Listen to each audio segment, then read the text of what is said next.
Coming to you live from Nairobi, Kenya. Welcome to Africa Focus, where we bring you news from across the continent right here on Switch TV Kenya. My name is Joel Church and our sign language interpreter is Tracy Dorcas. Start interacting with us on our social media platforms, Switch TV Kenya, at Joel Chacha M on Twitter and as well on Facebook, Switch TV Kenya and Joel Chacha. Send in an SMS via 111 Again, it's 111 But first, here stories making headlines.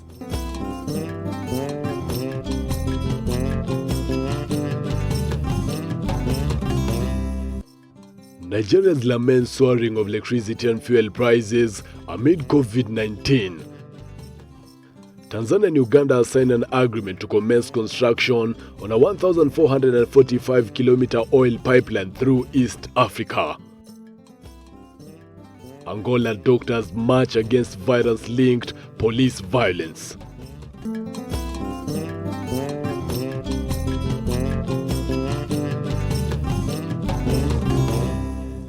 After 2 days of searching, rescue teams have finally recovered the first bodies of gold diggers missing since the accident that struck the artisanal gold mine in Eastern Democratic Republic of Congo on Friday. The accident in the makeshift mine occurred on Friday in the town of Kamituga in South Kivu province, about 270 kilometers southwest of the regional capital, Bukavu. DR Congo's mineral-rich but volatile east faces regular attacks from a plethora of militias and rebel groups which operate freely in the region. The mayor has decreed 2 days of mourning and called on locals to help extract the bodies from the ground.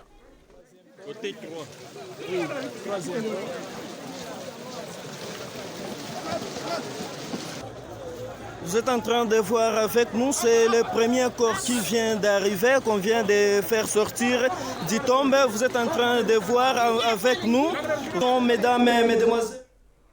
Meanwhile, the head of Mali's military junta, Colonel Assimi Goita, vows to establish an 18th-month transition government at the close of talks on returning the country to civilian rule following last month's coup.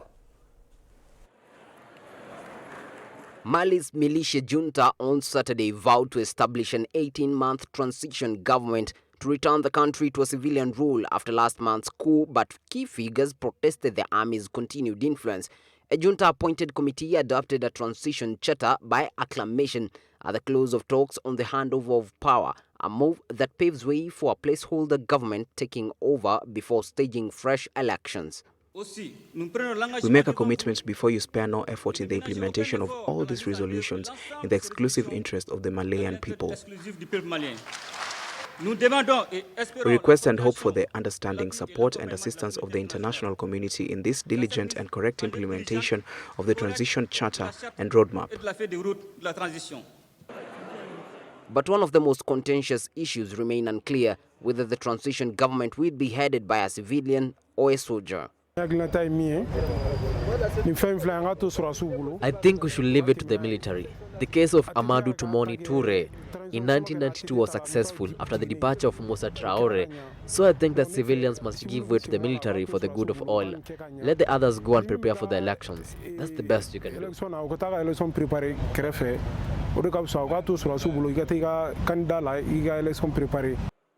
The three-day forum was marked by stark divisions over issues such as length of transition government and the military's role in it, notably among members of the June 5 movement.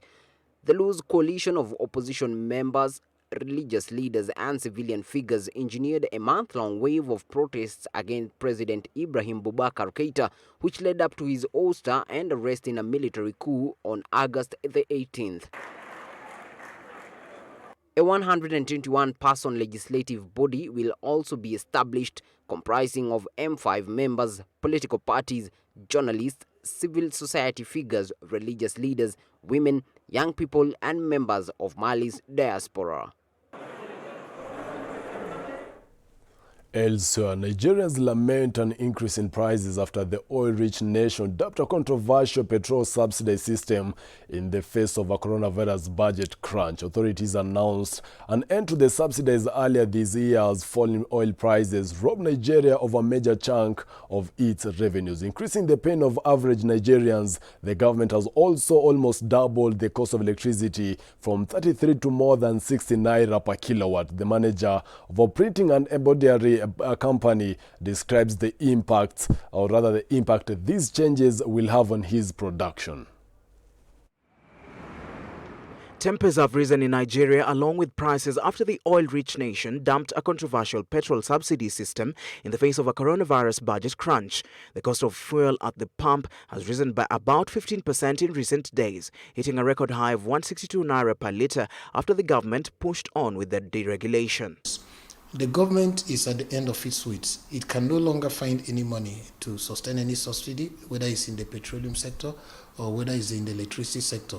So, as we speak today, it is ideally, it should be the right thing to do to make the electricity to be cost reflective, although they're saying service reflective, whatever that means. And it is about the political leadership. The crisis is at their doorsteps. They are only interested in occupying positions of authority without understanding the duties and obligations they owe to the masses of Nigerians. It's simply a question of inflicting maximum pain on Nigerians while they are busy being paid at our expense.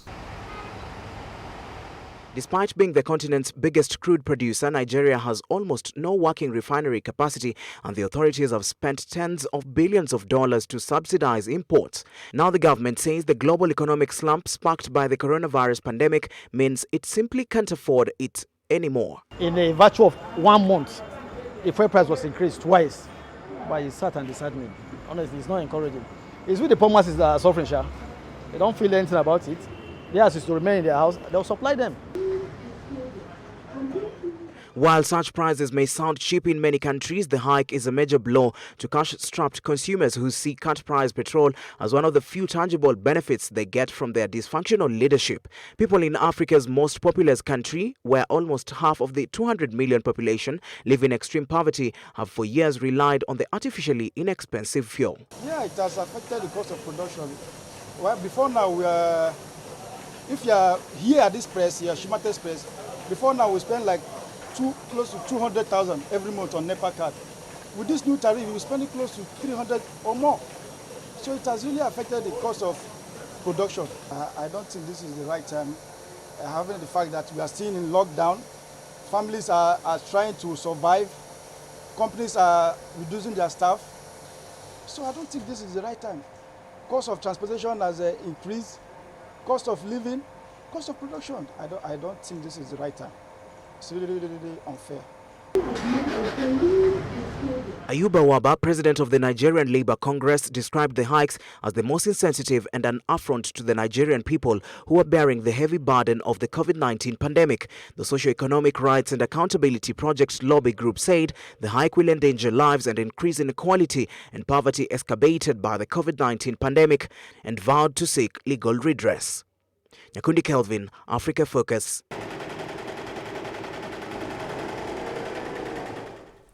Away from that, Tanzania and Uganda signed an agreement to commence construction on a 1,445 kilometers oil pipeline through East Africa that conservation groups say threatens livelihoods and fragile ecosystem. Tanzanian President John Magufuli says this is a victory for both Tanzania and Uganda.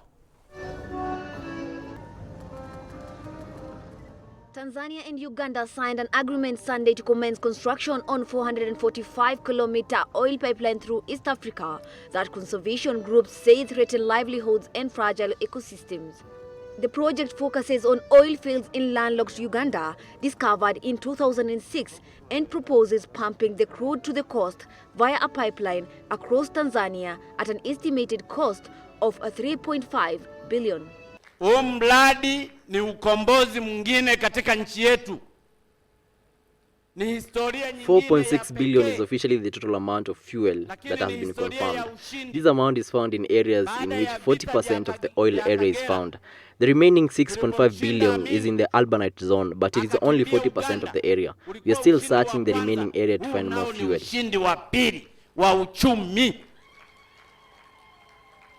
Wa nchi zote mbili, Tanzania na Uganda. The multinational plan is led by French petroleum giant Total in partnership with China's UNOC and struggling British group Oil Tullow Oil, which is seeking to finalize selling its stake in the venture. Kwa hiyo bilioni 6.5 ambaye ndiye mafuta ambayo yanajulikana kwa sasa. This project is another great victory for our nation. We have written another history of victory with Uganda. The first was that of the Kagera War, whereby we overthrew Idi Amin and he fled Uganda. That was our first victory. This one now is our second historical victory in economic terms, and this victory is for both sides, Tanzania and Uganda. Billion is in the Arbatine zone, but it is in only 40% of the area. Ili ingine bado tunaendelea kutafuta. Work is scheduled to start by the end of the year on the East African crude oil pipeline, exploit oil discovered near Lake Albert, discovered in 2006. Reserves in the area are conservatively estimated at some 1.7 billion barrels. Critics say the project will affect delicate ecosystems that host rich sources of biodiversity. In Uganda, the drilling is located in several natural reserves, one of which extends to Murchison Falls, the country's largest national park. Tanzania says the project will create 10,000 jobs and more than 90,000 people will be compensated to pave the way for the pipeline. Amina Hussein, Switch TV. Away from that, Kenya and Uganda on 12th September 2020 commemorated 1 year since the signing of a peace deal between the Turkana West Pokot communities in Kenya and the Karamojong community in Uganda. The Memorandum of Understanding was signed by Kenya's Cabinet Secretary for Devolution and Arid and Semi-Arid Lands Eugene Wamalwa and Uganda's Minister for Karamoja Affairs John in Moroto, Uganda at Naitokwae grounds on 12 September 2019. Daniel Kariuki takes us back in time as he narrates the story. Song and dance, lessons from head to toe. Two nations come together in glamour and color. Kenya and Uganda join hands and sign a peace pact. Hii mipaka haitakuwa mpaka tena ya vita. Itakuwa mpaka ya amani, maendeleo na utajiri. Ile msingi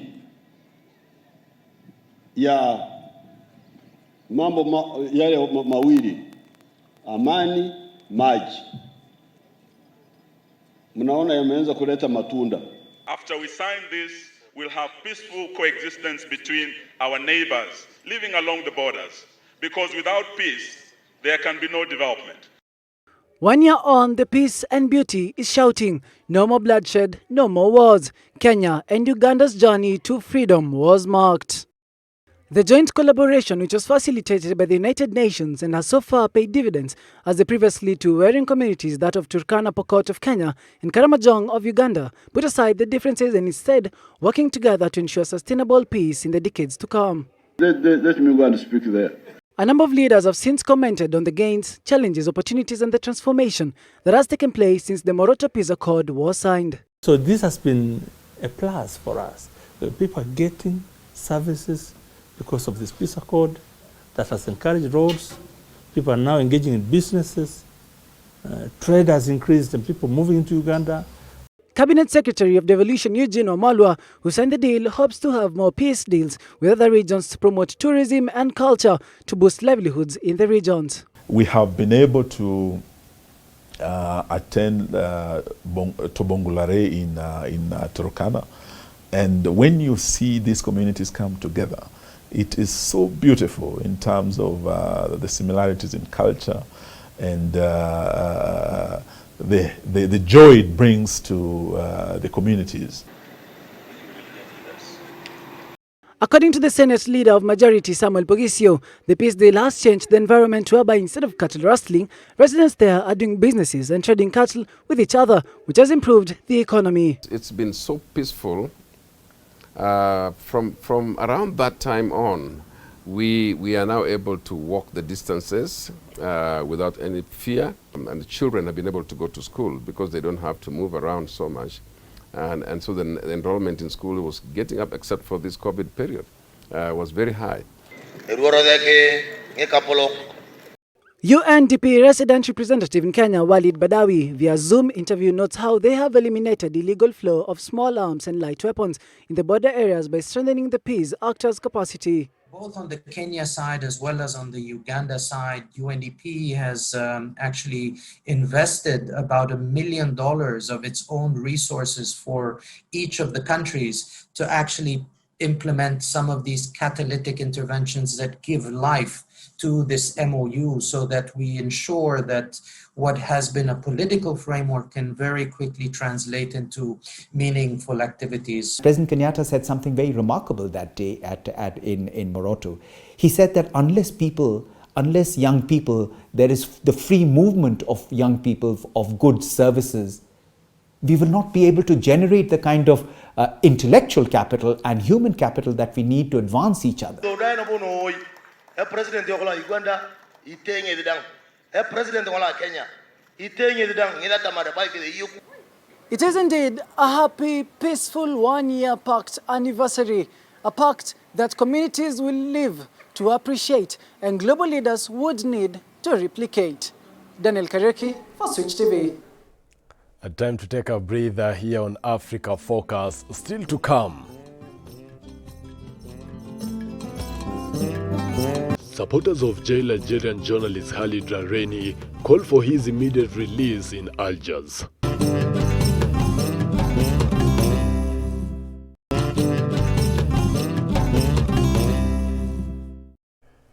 Welcome back to Africa Focus. My name is Joel Church and our sign language interpreter is Tracy Dorcas. Moving on, Namibia officially reopened to foreign visitors in a bid to salvage the tourism industry hard hit by the coronavirus restrictions. Hotels and restaurants in the country are eager to welcome tourists once more after months-long and economically crippling lockdown. The guy that helped me with the social media.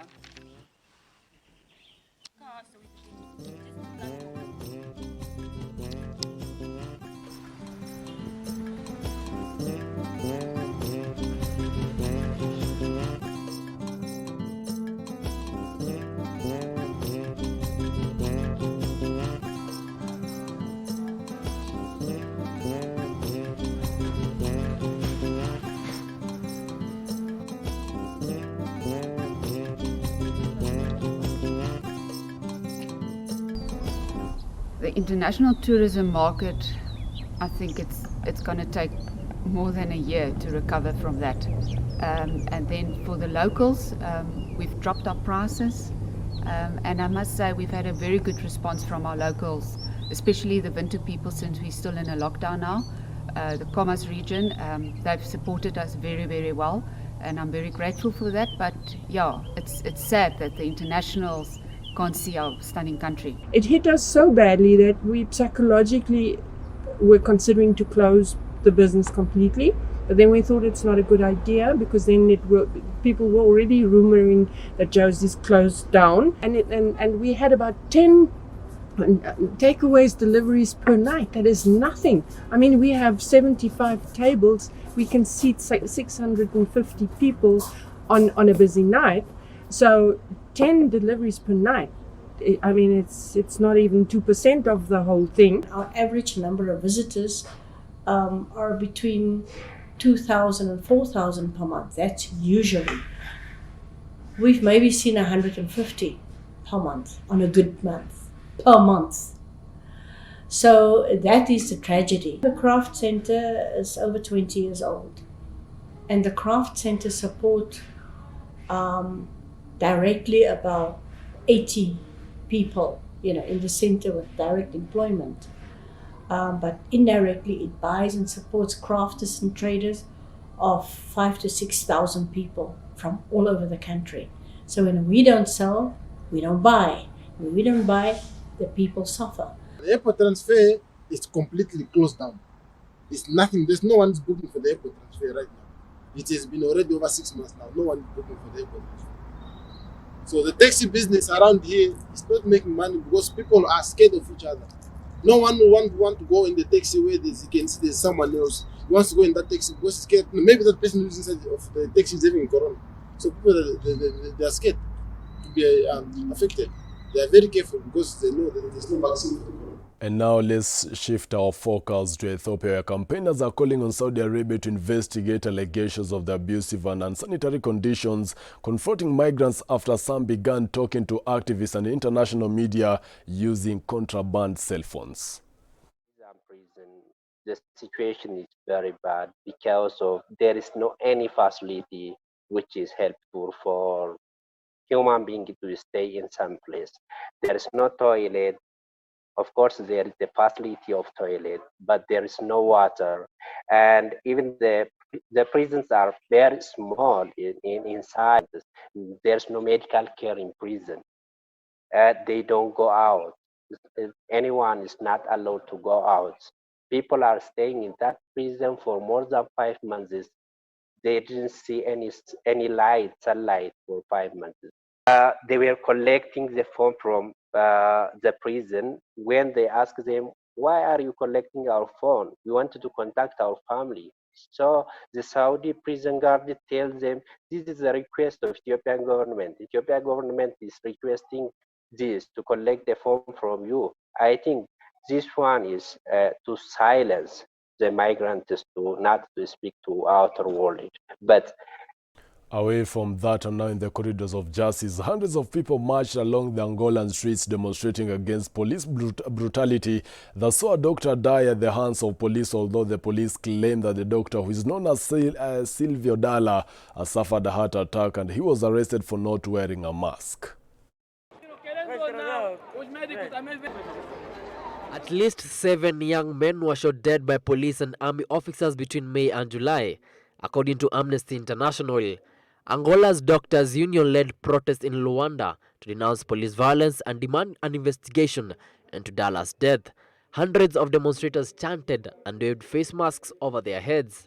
Who do we finally have to turn to? Who do we have to ask for help? The police does not do anything. The medical class is really sad. We are really sad. I'm a patient and we are really sad. They marched through the city center and hung fake blood-stained medical clothes in front of the Doctors Association. There were calls for Interior Minister Eugenio Laborinho to step down and for government to implement police reforms. It is because a human life has been buried. Not only Dr. Dalla experienced such an act, but several Angolans for a single cause, a single reason for not wearing a face mask correctly or not, and we are losing several Angolans, and therefore we ask for justice to be done at all Angolans who lost their lives during this period. We from UNITA, we came with my brothers to finally demonstrate our dissatisfaction and demand our rights. We are the children of this fatherland. We have our duties and our rights, so we cannot accept our brothers, our fellow citizens, lose their lives without justice, acting without explanations, and we cannot accept to continue like this in our country. Angola's government imposed restrictions in March to help curb the spread of coronavirus, with soldiers deployed to help police implement the new rules. For many, poverty and lack of access to basic services outweighs concerns about catching coronavirus, which has infected over 3,200 people and killed at least 131 to date in Angola. Still in the corridors of justice are now focused to Rwanda. Paul Rusesabagina, whose actions during the genocide inspired the Oscar-nominated film Hotel Rwanda, has been charged with terrorism and other serious crimes in his first court appearance in Kigali. Rwandan investigators announced last month the surprise arrest of Rusesabagina, a high-profile government critic who had been living abroad for years, to stand trial in his homeland for allegedly cheating, or rather creating and sponsoring armed militias. There was a heavy police presence as Rusesabagina, who is credited with saving more than 1,200 Rwandans during the genocide by sheltering them in a hotel, arrived at a courthouse in the capital, flanked by his lawyers. The presiding judge read out 12 charges against Rusesabagina, including terrorism, financing and funding militant groups, murder and arson.